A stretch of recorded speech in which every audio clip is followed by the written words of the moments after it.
You know, they always give me a hard time when I talk to Dan in the hall. I said, well, the new chairman's got us way behind. On time. Excuse me? I know. Next up, we have Wyoming Game and Fish Deputy Director John Kennedy and Wildlife Supervisor Dan Smith here to give us an update on the new Game and Fish building that is slowly moving forward. It's slowly but surely moving forward. Thanks for making the trip and thanks for coming. Thanks for the invite. Yeah, I'm John Kennedy, Deputy Director. I think you all know our Regional Wildlife Supervisor, Dan Smith. Thank you for the time to talk with you first on behalf of our agency as a whole. We really appreciate what you all do in Park County. We enjoy our relationship we have with you, and we appreciate what you do every day. So thank you for that. So on our new Cody Regional Office project, thank you for your work and support of that. You've been working with us, and we've been working through this board since we first acquired the property quite some time ago. So there's a lot of controversy going on right now with the office. So that's why I'm here today. Tomorrow, I'll be meeting with legislators and the Wyoming Outdoorsman Group and some other individuals that have a lot of concerns about the project that we didn't hear about until we got the bids in for the project, and there was some trouble, some concerns associated with the bid process. And ever since then, for about the last month, we've been getting a lot of concern from folks in Cody.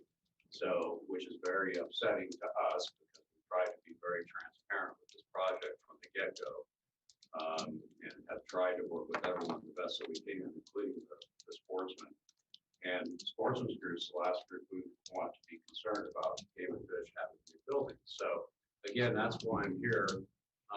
I don't know if you want me to go into right now the issues that I'm hearing on behalf of the department have to do with who we awarded the contract to and the process associated with that. It's an $8.8 million project, so it's pretty big. And the funding that we're using for the project is of concern to folks. And the appearance of the building, the purpose and need for the building. I don't know if you want me, Mr. Chairman, to go into that stuff, or you just want an update on the project in general. You know, whatever you're comfortable with. I mean, if you'd like to bounce on a few of the concerns, I'm sure the folks wouldn't mind hearing them. And then, then give an update on the progress of the building, if you don't mind. Okay, sure. And then I'll just try to leave time for you all to tell me what you think or ask me questions that you may have. So we got 5 bids on this project, and 4 of them were very tight, real tight, like separated by $5,000–$10,000 tight, which is good. I mean, our company that we've been working with, Plan One Architects, they've been working with our regional personnel and our personnel out of Cheyenne. We put together a really good package. So they came in really tight, very competitive. The low bidder was BHI Construction. The second in line was Roadhouse, and third in line was Sletton. So we're required by statute and state construction rules. We have no flexibility in the way we select from all these bids. We're required by law to select the lowest bid, even if it's $1.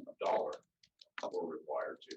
The only reason our commission can make a selection of the second or third in line is if we have reason to believe they can't complete the project as bid.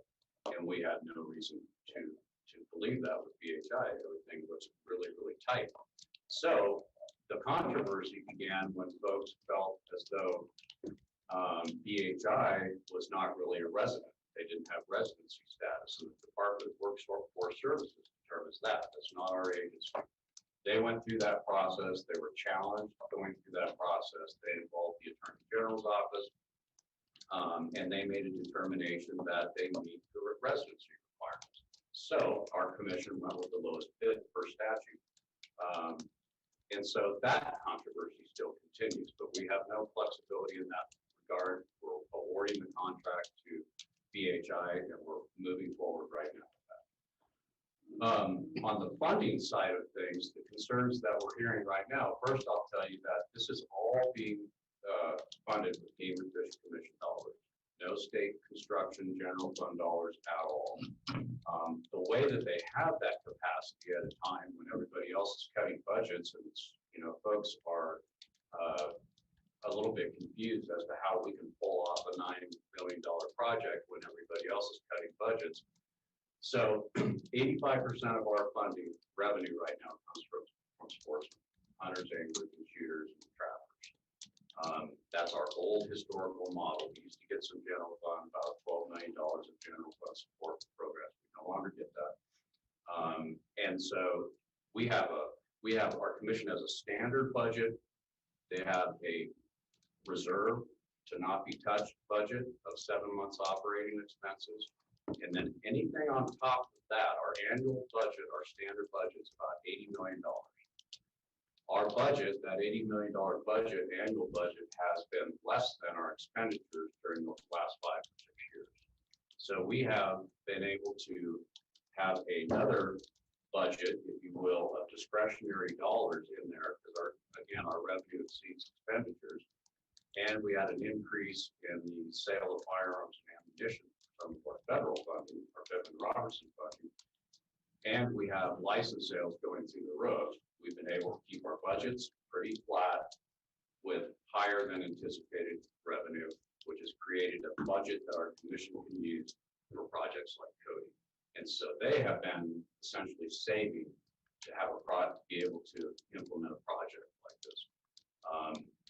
They're in a good situation where they have the capacity to do this and other high priority capital construction projects and big crossing, wildlife crossing projects and things like that. But our standard budget remains the same. One of the concerns is if you are using some of those federal funds that I talked about, the PR dollars, the Pittman Robertson dollars, are you taking away from on the ground projects for fish and wildlife by using it on a building? And the answer is we are able to continue to do the same amount of on the ground fish and wildlife habitat work that we've always done. That budget that I talked to you about, our $80 million budget, is not affected by any of the money we spend on the building. And in fact, not trying to get reimbursement from the U.S. Fish and Wildlife Service would be a waste. That would not be efficient for us at all. We'd be giving up money. So right now we're receiving as much as $18 million a year from the excise tax on firearms and ammunition and fishing equipment. We're having a hard time matching that and spending those dollars. I mean, we're spending it all and we're putting it out on the ground, but there's no reason to not try to get some reimbursement from the Fish and Wildlife Service for this building, or we would just be simply turning it back to the Fish and Wildlife Service. So projects where we're building a facility for employees to implement the projects pursuant to the Pittman Robertson Act for wildlife purposes, constructing portions of that building are eligible for that funding. About 38% of the total cost from this Cody office project, if you count all of the construction, about $8.8 million, about 40% of that will be eligible for reimbursement. And we intend to get that reimbursement for the project, which will decrease the amount of Game and Fish Commission funds they have to spend, which will increase our pot over here for discretionary spending for big habitat projects. So that's what I'm going to be trying to explain a little bit slower to the Wyoming Outdoorsman Group tonight, so we can just talk about it so they understand we're not taking away from the projects. They also have big concerns about the purpose and need of it, why we need a new building. I think you all, this group, knows why we need a new building. In fact, we lease it from you. The land, you lease the land from us. That's all yours. So we're going to move forward. We award the bid. We're going to move forward with the contract with BHI. We're going to get work on paperwork and getting things under control for construction. We think that we can start in spring, is what I think they're anticipating. Doing a lot of work right now. While it's this cold winter weather, they can do a lot of indoor work, but they're going to try to break ground as soon as they can.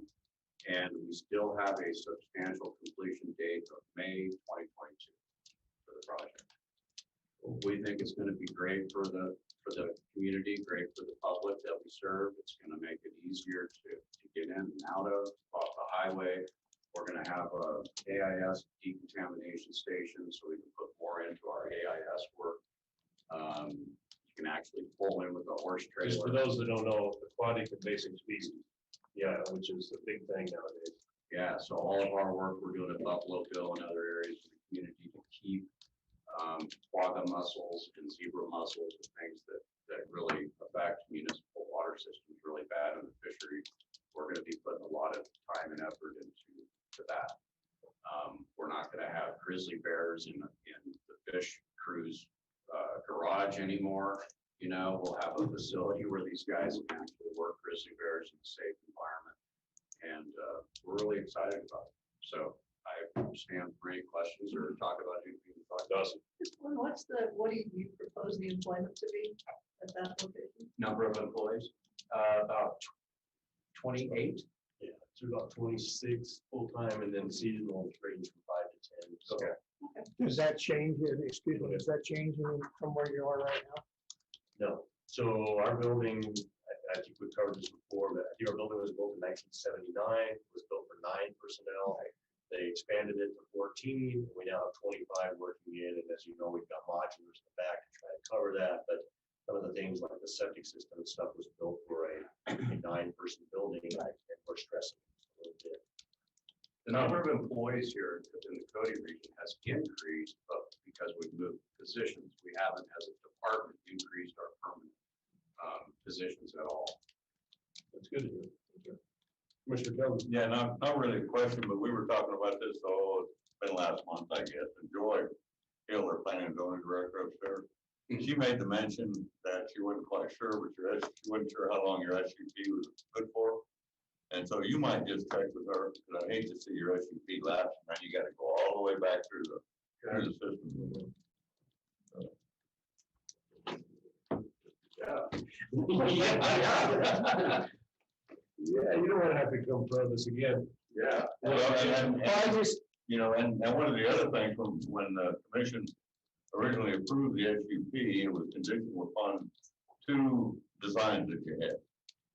And I know you finalized it down to 1, and probably need to check with her and make sure there's no large deviation from the 2 that were submitted versus the one that you finally decided on. Mr. Chairman, if memory serves me though, it was, we picked the larger of the 2 and it was not We to did. exceed the maximum square footage. That's right. But, I did check on that, but I haven't checked the life of the Life SUP. Yeah, that's pretty, it's, you know, SUPs have been extended. I think you have 1 year to start construction, but that's somewhere stuck. I know somehow, this usually doesn't happen on these big projects, at least for us, we continue to be on time. Even from the get-go with all of you on the SUP, we're still on that projected time frame. So, Joy Hill. Thank you, I will check on that. I wanted to add, if you have any trouble with that neighbor to the west, come back, we can address We that. can fix it, we can take care of that. If you have any trouble with your neighbor. Yeah. You know, I had a rocky road with that neighbor for a little bit early on, but that isn't quite got much better.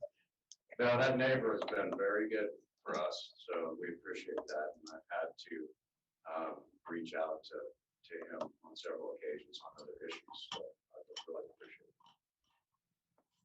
Well, we have any more questions for these gentlemen? It's a good deal.